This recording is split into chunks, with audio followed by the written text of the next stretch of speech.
आता कर्मफलाचे प्रकार बघितले, कुठली कर्मफलं बाधक होत नाहीत ते पाहिलं. आणि आता प्रारब्धाचे प्रकार या ठिकाणी त्यांनी आपल्याला सांगितले आहेत. स्वेच्छा प्रारब्ध, अनिच्छा प्रारब्ध, परेच्छा प्रारब्ध आणि संचित म्हणजे हे 3 प्रकारचे प्रारब्ध. स्वेच्छा प्रारब्ध म्हणजे काय? आपल्या चुकीमुळे आपल्या वाट्याला येणारा भोग. आपल्याला माहीत असतं की ही माझी चूक झालेली आहे, मला हे आता भोगावंच लागणार आहे. दुसरा आहे अनिच्छा प्रारब्ध. अनिच्छा प्रारब्ध म्हणजे आपली इच्छा असो किंवा नसो, आपल्याला प्रारब्ध हे भोगावंच लागतं. त्याच्यामध्ये दैवाचा वाटा असतो. म्हणजे अकस्मात भिंत कोसळली, मला इजा झाली, एखादं कुत्रं चावलं, मग हे सगळं काय? अनिच्छा प्रारब्ध. परेच्छा प्रारब्ध म्हणजे काय? की दुसऱ्याने हेतू पुरस्सर आपलं नुकसान केलेलं आहे अशी कृती असते, त्याला परेच्छा प्रारब्ध. मग आता हे सगळं जर आपल्याला जिंकायचं असेल, आपल्याला जर प्रारब्ध कर्म आपलं तयार करायचं नसेल, तर मग काय करायचं? संचित जिंकायचं असेल तर त्याच्यासाठी काय करायचं? तर त्याच्यासाठी हे 3 मार्ग जे आपण अगदी दुसऱ्या अध्यायापासून बघतोय. एक आहे कर्मयोग, दुसरा आहे भक्तियोग आणि तिसरा आहे ज्ञानयोग. म्हणजे संचित आणि प्रारब्ध निशेष करायचं असेल, आपल्याला काहीच त्याचं राहूच द्यायचं नाही. माझं संचितही नाही, माझं प्रारब्धही नाही, असे सगळे संत होते. त्यांचं काहीच नव्हतं. ते करत होते ते सगळं आता उरलो उपकारा पुरता, असं तुकाराम महाराज म्हणायचे की आता माझ्या जीवनाचं ध्येय काहीच नाही, मला फक्त लोकांवर उपकार करायचे आहेत, असं ते म्हणायचे की आता उरलो उपकारा पुरता. असा त्यांचा एक सुंदर अभंग आहे. म्हणजे मग त्याच्यासाठी म्हणून त्यांनी सांगितलं आहे कर्मयोग आहे, भक्तियोग आहे, ज्ञानयोग आहे. हा सगळा चढता क्रम आहे. कर्मयोगामध्ये अगदी साधं छोटं लक्षात ठेवायचं तर काय आहे? मी भगवंताचा आहे, हा कर्मयोग आहे. आणि भगवंत माझा आहे, हा भक्तियोग आहे. आणि भगवंत आणि मी एकच आहे, हा ज्ञानयोग आहे. निष्काम कर्माने चित्तशुद्धी, चित्तशुद्धीने श्रद्धा आणि भक्ती, आणि श्रद्धेने ज्ञान, आणि ज्ञानाने मोक्ष, असा हा चढता क्रम आहे. म्हणजे सुरुवातीला आपल्याकडे काय पाहिजे? निष्काम कर्म, त्याच्यामुळे चित्तशुद्धी, आणि मग चित्तशुद्धी झाली की आपोआपच श्रद्धा निर्माण होते, मग भगवंताबद्दल भक्ती निर्माण होते, आणि मग ज्ञान आपल्याकडे आपोआपच चालत येतं, आणि त्या ज्ञानानेच आपल्याला मोक्ष मिळतो. सकाम कर्म जन्ममृत्यूचे बंधन घालते, आणि म्हणून निष्काम कर्मयोगच उत्तम आहे. म्हणजे या श्लोकामध्ये त्यांनी आपल्याला सकाम कर्म आणि निष्काम कर्म या दोघांमध्ये काय भेद आहे ते त्यांनी सांगितलं. युक्तः कर्मफलं त्यक्त्वा शांतिमाप्नोति नैष्ठिकीम, अयुक्तः कामकारेण फले सक्तो निबध्यते. की जो कर्मयोगी असतो, जो फळाची आकांक्षा करून कर्म करतो, तो कसा फळामध्ये बांधला जातो, आणि जो निष्काम कर्म करतो त्याला मात्र नैष्ठिक शांती मिळते, अशा या श्लोकाचा अर्थ आहे. आता 13वा श्लोक त्यांनी पुढे सांगितला आहे. सर्व कर्माणि मनसा संन्यस्यास्ते सुखं वशी, नवद्वारे पुरे देही नैव कुर्वन्न कारयन्. म्हणजे क्रियमान चांगलं असेल तर संचित आणि प्रारब्ध हळूहळू कमी होत जाईल. आत्मशुद्धीसाठी अंतःसंग बहिःसंग टाकून ज्यांनी कर्म केलेले असते त्यांनाच ईशतत्वाचे दर्शन होते, हे भगवंतांनी सांगितलेलं आहे. आणि आता सर्व कर्म आणि मनसा संन्यस्यास्ते सुखं वशी. हे अर्जुना, ज्याने आपले अंतःकरण वश केले आहे असा सांख्ययोगाचे आचरण करणारा पुरुष तर निस्संदेह न करता किंवा न करविता 9 दरवाज्यांच्या शरीररूपी नगरात राहत असतो. आणि कसा राहतो तो? तर त्यांनी सर्व कर्माचा मनाने त्याग केलेला असतो, आणि इंद्रियांमध्ये करत आहेत. आपलं काम, डोळे पाहण्याचं काम करताय, नाक श्वास घेण्याचं काम करताय, माझी वाणी बोलण्याचं काम करतीये. मी याच्यामध्ये काहीच करत नाही, मी मात्र वेगळा आहे. याला अद्वैताचं तत्वज्ञान जे शंकराचार्यांनी सांगितलं तेच गीतेमध्ये आहे. कारण गीता ही काय आहे? गीता ही सर्व उपनिषदांचं सार आहे. आपण म्हणतो ना, ओम तत्सदिति श्रीमद्भगवद्गीतासु उपनिषत्सु ब्रह्मविद्यायां योगशास्त्रे श्रीकृष्णार्जुन संवादे. असा हा श्रीकृष्ण आणि अर्जुनांचा संवाद आहे, अशी ही गीता आहे. आणि ही सर्व उपनिषदांचं सार आहे, आणि उपनिषद ही ज्ञानाची गंगा आहे. सगळं ज्ञानच उपनिषदामध्ये सांगितलेलं आहे. म्हणून यांनी इथे सांगितलं आहे की काय विचार करतो तो विचार करतो की या 9 दरवाजे असलेल्या नगरामध्ये मी राहतोय. म्हणजे हे शरीर म्हणजे जणू काही नगर आहे, पूर म्हटलेलं आहे बघा. नवद्वारे पुरे देही नैव कुर्वन्न कारयन. मी काहीच करत नाही. या 9 दरवाजा असलेल्या देहामध्ये मी राहतो, पण मी मात्र काहीही करत नाही. तर हे सगळे इंद्रिय त्यांच्या त्यांच्या विषयांप्रमाणे काम करीत आहेत. म्हणजे इथे आपल्या पुराची म्हणजे आपल्या देहाची 9 द्वारे आहेत असं म्हटलेले आहे. या देहाला भगवंतांनी पूर म्हटले आहे. आता कसे तर ते आपण बघू. 2 डोळे, या डोळ्यांमध्ये आपण बघत असतो. म्हणजे ही 2 डोळे काय आहेत, आपले शरीराचे दरवाजे आहेत, त्याच्यामधून आपण बघतो. 2 कान उघडे असतात बघा, हे छिद्र आहेत आपल्याही.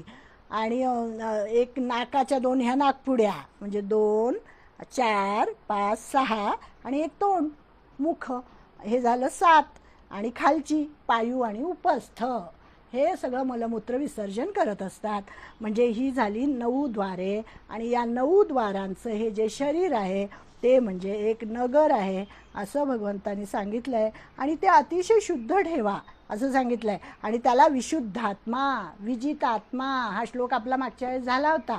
आणि त्याच्यासाठी आपण एकनाथ महाराजांचं उदाहरण घेतलं होतं की ते विशुद्धात्मा कसे आहेत, ते विजितात्मा कसे आहेत. विवेकानंदांचं उदाहरण पाहिलं होतं. म्हणजे असं सगळं हे या 9 द्वारांनी तुमच्या देहामध्ये काय काय घुसेल सांगता येत नाही ना. डोळ्यांनी आपण काय बघू, जे चांगलं आहे तेच बघायला पाहिजे. पूर्वी ती आपल्या गांधीजींची 3 माकडं प्रसिद्ध होती बघा, की डोळ्यावर हात ठेवलेली, कानावर हात ठेवलेली, तोंडावर हात ठेवलेली. त्याच्यासाठी की चांगलं ते बघायचं, वाईट ते बघायचं नाही. चांगलं तेच ऐकायचं, वाईट ऐकायचं नाही. आणि चांगलं तेच बोलायचं. अशा प्रकारे अतिशय सुंदर समजावून दिलं यांनी आपल्याला. आणि कर्मसन्यास हा कशाचा असतो, कर्मसन्यास हा मनाचा असतो. संन्यास ही एक वृत्ती आहे. त्याच्यासाठी म्हणून काय आपल्याला वनात जायला पाहिजे, भगवे कपडे घालायला पाहिजे किंवा क्षौर करायला पाहिजे असं काहीही नाही आहे. तर आपण घरामध्येच निष्काम कर्मयोगी होऊ शकतो, संन्यासी होऊ शकतो आणि आनंदाने राहू शकतो असं त्यांनी आपल्याला सांगितलं आहे. विषय आणि इंद्रिय ज्याने आत्म्याच्या ठाई विलीन केलेली आहेत त्याला वशी म्हणतात. वशी. सर्व कर्म आणि मनसा संन्यस्यास्ते सुखं वशी. आणि विषय आणि इंद्रिये वशीच्या स्वाधीन असतात. ज्ञाता पुरुष कर्माचा संन्यास करतो. हा संन्यास साक्षात नसून मनाचा असतो. शरीर आहे तोपर्यंत कर्म करावीच लागणार. त्यामुळे कर्मसन्यास हा मनाचाच, मानसिकच झाला पाहिजे. म्हणजे पुढे पुढे तर 18व्या अध्यायात परत एकदा भगवान अर्जुनाने विचारलंय की देवा मला संन्यास या शब्दाचा अर्थ पुन्हा एकदा सांग. तेव्हा इतकं सुंदर भगवंतांनी सांगितलंय. आता तिथपर्यंत आपण जाऊ तेव्हा जाऊ की त्यांनी असं सांगितलं की अरे कर्मफळाचा त्याग म्हणजे संन्यास आहे. कर्मफळाचा त्याग, कर्माचा त्याग नाही. कर्माचा त्याग कसं करू शकतो आपण, कर्म हे आपल्याला करावंच लागतं. कर्मफळाचा त्याग म्हणजे खरं खरं ज्ञान आहे, खरा खरा संन्यास आहे असं त्यांनी सांगितलं. मग सर्व कर्माचा मनाने संन्यास करावयाचा असेल तर अंतःकरण जिंकावं लागतं. अंतःकरण चतुष्टय हा एक शब्द आता नवीन आहे, आपल्याला सांगितलेलाही असेल पूर्वी. अंतःकरण चतुष्टयामध्ये 4 गोष्टी येतात. मन आहे, चित्त आहे, बुद्धी आहे आणि अहंकार आहे. ह्या 4 गोष्टी येतात म्हणून त्याला चतुष्टय असं म्हटलेलं आहे. मग मन, बुद्धी, अहंकार आणि चित्त यांच्या संघाताला अंतःकरण चतुष्टय असं नाव दिलेलं आहे. मग याच्यामध्ये अंतःकरणामध्ये काय काय येतं, आपली 2 प्रकार आहे त्याच्यामध्ये. एक अंतरिंद्रिय आणि बाह्य इंद्रिय. आता डोळे आहेत, जीभ आहे, नाक आहे, त्वचा आहे, ही 5 जी बाह्य इंद्रिय आहेत त्यांचे 5 विषय असतात. शब्द, स्पर्श, रूप, रस, गंध. हे मी सांगते नेहमी तुम्हाला की शब्द हा वाणीचा विषय आहे, स्पर्श हा त्वचेचा विषय आहे, शब्द स्पर्श रूप हा डोळ्याचा विषय आहे, शब्द स्पर्श रूप रस, रस हा जिव्हेचा विषय आहे आणि गंध हा नाकाचा विषय आहे. म्हणजे हे सगळे त्यांचे विषय आहेत. आणि त्यामुळे काय होतं, आपल्याला सुखदुःखाची जाणीव होते. या सगळ्या पंच ज्ञानेंद्रियांमुळे आणि पंच विषयांमुळे आपल्याला सुख आणि दुःखाची जाणीव होते. आणि ह्याच्यावर नियंत्रण आणखी कोणाचं असतं? ह्या ज्ञानेंद्रियावर आणि कर्मेंद्रियांवर कोणाचं नियंत्रण असतं? तर ह्या अंतःकरण चतुष्टयाचं नियंत्रण असतं. मन, बुद्धी, चित्त, अहंकार. मग ह्याचं पण त्यांनी विषय सांगितलेले आहेत की मनामध्ये काय येतं? संशय. मनामध्ये संशय येतो नेहमी. बुद्धी ही निश्चय करते. अहंकार म्हणजे गर्व. आणि चित्तामध्ये काय होतं? स्मरण होतं. हे सगळं अंतःकरण चतुष्टय जिंकल्यानंतरच मानवाला परमार्थाची अनुभूती येऊ शकते. इतकं सूक्ष्म ज्ञान हे की तुम्हाला नवद्वारे पुरे देही नैव कुर्वन्न कारयन, की माझं ह्या नवद्वाराचं जे शरीर आहे आणि त्याच्यामधले जे हे इंद्रिय आहेत ते आपलं आपलं काम करत आहेत, आपल्या आपल्या विषयांचा भोग घेत आहेत. मी मात्र त्याच्यामध्ये काहीही करत नाही आहे. असं ज्याचं अंतःकरण शुद्ध झालेलं असतं तो निष्काम कर्मयोगी असतो. आत्म्याचं यथार्थ रूप जाणणारा तो ज्ञाता असतो, तोच ज्ञानी असतो, तोच कर्मयोगी असतो. आणि आत्मा ज्यावेळी प्रपंचरूप बंधनात पडतो त्यावेळी त्याला जीव म्हणतात. आता हे खूप छान थोडंसं सांगितलं, आतमध्ये नेलेलं आहे त्यांनी आपल्याला की आत्मा आणि जीव याच्यामध्ये काय फरक आहे. तर आत्मा, आता हे सगळं एकच आहे बरं का, एकच आहे, पण आपल्याला समजण्यासाठी म्हणून थोडं थोडं त्यांनी त्याचे भाग केलेले आहे. की जीव कोणाला म्हणायचं? की आत्मा हा निर्लेप असतो, तो काहीच करत नाही, त्याला काही कोणाशी घेणं देणं नाही आहे, तो निर्लेप आहे. पण तो अरूप आहे, अव्यय आहे, अविनाशी आहे. दुसऱ्या अध्यायात जे जे विशेषण आपण वापरतो ती आत्म्याला लागू होतात. पण जेव्हा तो प्रपंचामध्ये पडतो, प्रपंचाच्या बंधनात पडतो, त्यावेळी त्याला जीव म्हणतात. त्यालाच जीव म्हणतात. अहंकाराचं आवरण आलं ना त्याच्यावर म्हणून. आणि मग प्रश्न असा निर्माण होतो की जीवाचे कर्तृत्व, कर्म, कर्मफल, भोग हे सगळं आपल्याला दिसतं. मग ते कोण प्रवर्तित करतो? त्याचे उत्तर आता भगवंत सांगतात आपल्याला.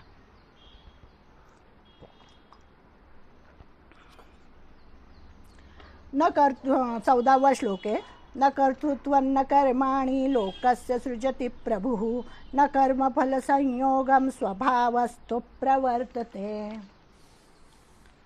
अवघड विषय आहे हा खूपच, पण समजेल आपल्याला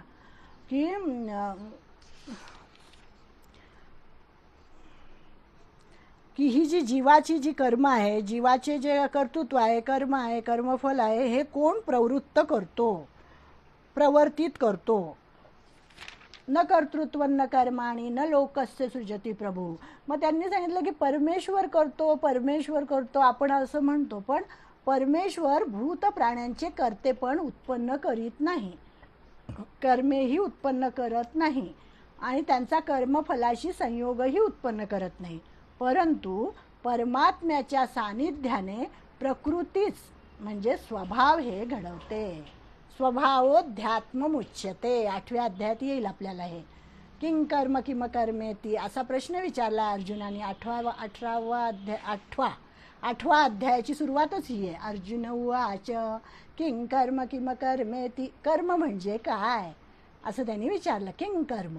तर त्याचं उत्तर भगवंतांनी दिलेलं आहे स्वभावोध्यात्ममुच्यते, की स्वभाव, स्वचा भाव म्हणजे कर्म. आता फारच अवघड आहे, पण जेवढं सांगता येईल तेवढं मी सांगते. की आता या श्लोकातील प्रभू म्हणजे काय? परमात्मा. प्रभू म्हणजे परमात्मा. न कर्तृत्व न कर्माणि लोकस्य सृजति प्रभुः. प्रभू म्हणजे परमात्मा. आणि तो कसा आहे? परब्रह्म आहे. ते अक्रिय आहे, अभोक्ता आहे, अनादी आहे, अचिंत्य आहे. त्यामुळे लोक त्यांची कर्मे, कर्मभोग इत्यादी गोष्टी ब्रह्माच्या काही संभवतच नाही. मग हे सर्व कुणामुळे घडते? तर कर्मफल संयोग हा स्वभावामुळे होतो असे भगवंताचे सांगणे आहे. म्हणजे आपले हे सत्व रज तम गुण, प्रकृती आपली, आणि त्या प्रकृतीमुळे हे सगळं घडत असते. जसा माझा स्वभाव असेल तशी माझी कर्म घडतात. आणि म्हणून स्वभाव अविद्यारूप असतो आणि स्वरूप हे कसं असतं? विद्यामय. स्वरूप म्हणतो ना आपण, स्वरूप त्याचं स्वरूप म्हणजे भगवंताचं आत्म्याचं रूप कसं आहे, विद्यामय आहे, ज्ञानमय आहे, आणि प्रकृती मात्र कशी आहे, अविद्या आहे. अविद्या आहे प्रकृती, ही अविद्या आहे, म्हणजे अज्ञान आहे तिच्या ठिकाणी. त्यामुळे मानवाचे कर्मात प्रवृत्त होणे आणि कर्माला प्रवृत्त करणे ही दोन्हीही मायेची वा प्रकृतीची कार्य आहेत, ही काही परमात्म्याची कार्ये नाहीत.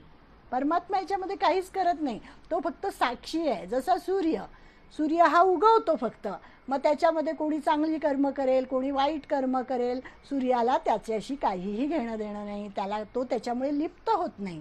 तसा परमात्मा आहे. परमात्मा फक्त साक्षी आहे, चैतन्य रूप. चैतन्य आहे ना आपल्यामध्ये, म्हणून मी हात असा करते, म्हणून मी बोलते, म्हणून तुम्ही ऐकताय. हे चैतन्य रूप, चैतन्य जे आपल्याकडे आहे तो म्हणजे परमात्मा आहे.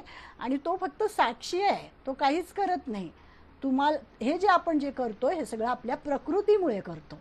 आणि ती प्रकृती म्हणजे त्याची भार्या आहे, त्याची बायको आहे ती प्रकृती. आणि ते परब्रह्म म्हणजे आता 13वा अध्याय सगळा ह्याच्यावर आहे.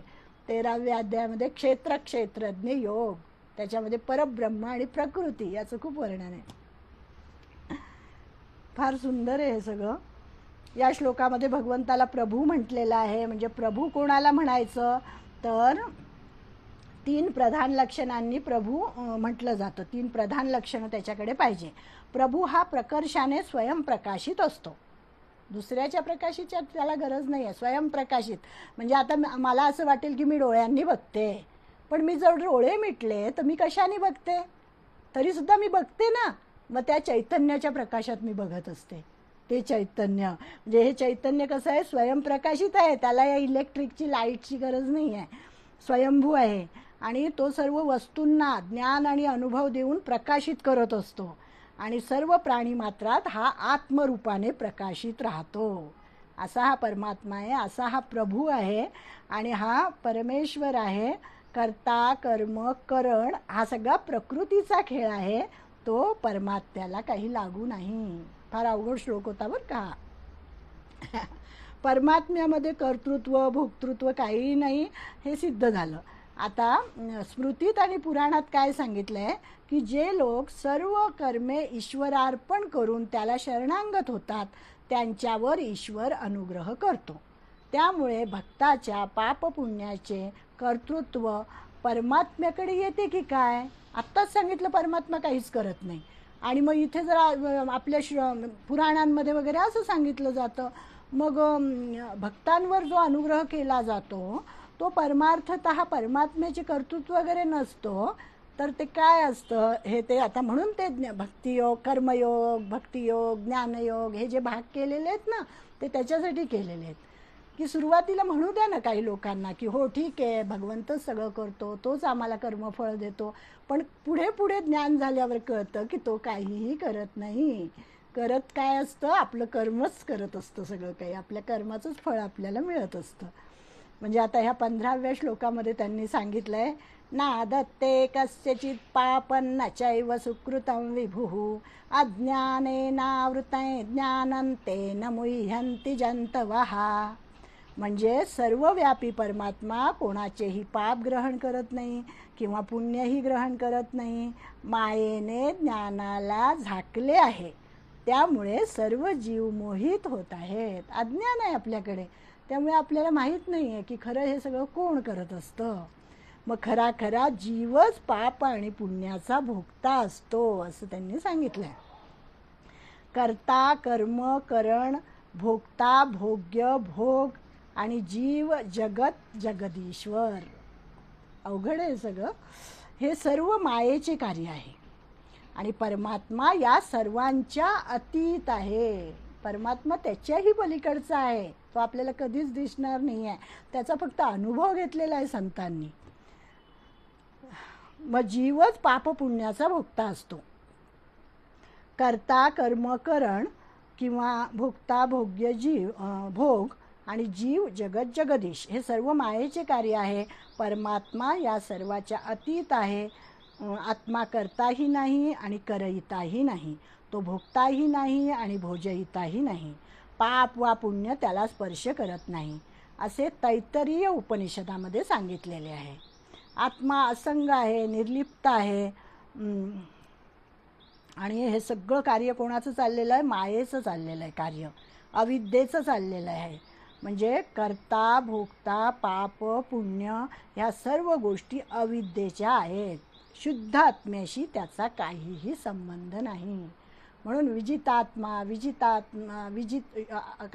विशुद्धात्मा विजितात्मा सर्वभूतात्मभूतात्मा कुर्वन्नपि न लिप्यते, असं आपण मागे बघितलं होतं की जो विशुद्धात्मा असतो, जो विजितात्मा असतो, सर्व भूतात्मभूतात्मा असतो, की सर्वांमध्ये भूतमात्रांमध्ये तो परमेश्वरच बघतो. असं सगळं जे आहे, म्हणजे इथे त्या परमेश्वराचं त्यांनी आपल्याला स्वरूपच थोडक्यात सांगितलं आहे. खरं ते सांगताच येत नाही, पण तो सर्वव्यापक आहे, निरवयव आहे, म्हणजे त्याला कुठलाही अवयव नाही आहे, निष्क्रिय आहे, तो काहीही करत नाही आणि सर्व व्यापक आहे. परमेश्वर रूपी परम आत्मा म्हणजे विभू. विभू हा शब्द आला ना इथे. ना दत्ते कस्यचित पापम, तो कोणाचंही पाप घेत नाही. न चैव सुकृतम, सुकृत म्हणजे पुण्य, तो कोणाचं पुण्यही घेत नाही. विभू, विभू म्हणजे हा परमात्मा कोणाचंही पुण्यही घेत नाही, कोणाचं पापही घेत नाही, कोणाला पापही देत नाही. आणि अज्ञानेनावृतं ज्ञानन, अज्ञानामुळे आपण मोहित झालेलो आहोत आणि त्यामुळे मुह्यंती जंतवा, हा मोहित झालेलो आहोत आणि त्यामुळे आपल्याला हे सगळं परमेश्वरच करतो असं वाटतं. पण हे सगळं कोण करत असतं? तर प्रकृती करत असते. जीव मात्र अज्ञानाने आवृत्त झालेला आहे. मग प्रश्न असा उद्भवतो की या संसारातून जीवाला निवृत्ती अर्थात मोक्ष कसा प्राप्त होणार? त्याचे उत्तर भगवंत आता पुढच्या श्लोकात देतील. मग अवघड आहे पुढचा श्लोक, त्यामुळे मला असं वाटतं इथेच थांबावं. पुढे अजून चांगला अभ्यास करून मी सांगेल तुम्हाला की आपल्याला मोक्ष कशा प्रकारे मिळवायचा आहे आणि त्याच्यासाठी काय करायचं आहे, आपलं अज्ञान आपल्याला कसं घालवायचं आहे, मग त्याच्यासाठी ज्ञान म्हणजे काय, अज्ञान म्हणजे काय, हेही आपल्याला सांगता येईल आपल्याला पुढे. मग पुढचा श्लोक फक्त मी वाचून ठेवते. 16वा श्लोक आहे. ज्ञानेन तु तदज्ञानै येषान्नाशितमात्मनः तेषामादित्यवज्ञानं प्रकाशयति तत्परम, की ज्यांचे ते अंतःकरणातील अज्ञान आत्मज्ञानाने नष्ट झाले, त्यांचे ते ज्ञान सूर्याप्रमाणे त्या सच्चिदानंद घन परमात्म्याला प्रकाशित करते. म्हणजे आधी आपल्या मनातलं अज्ञान जायला पाहिजे. म्हणजे जे आपल्याला सुरुवातीपासून सांगितलं की आधी निष्काम कर्म झालं पाहिजे, मग ते झालं की चित्तशुद्धी होते, मग ती चित्तशुद्धी झाली की श्रद्धा वाढते, भक्ती वाढते, मग त्या भक्ती आणि श्रद्धा वाढली की आपोआपच अज्ञान कमी होतं आणि अज्ञान कमी झालं की मग आत्मज्ञान मिळतं आणि ते कसं असतं? सूर्याप्रमाणे असतं. आणि ते जे ज्ञान आहे ते मग आपल्याला आपल्यामधल्या सच्चिदानंद घन परमात्म्याला प्रकाशित करतं. असा एवढा मोठा प्रवास येतो. ते आपण पुढच्या वेळेस हा 16वा श्लोक बघू. माझ्या अल्पबुद्धीला जेवढं समजेल उमजेल तेवढं मी सांगण्याचा प्रयत्न केला. आता या ठिकाणी मी थांबते. आपणा सर्वांना नमस्कार करते आणि माझ्या वाणीला विराम देते. ओम तत्सत श्री कृष्णार्पणमस्तु.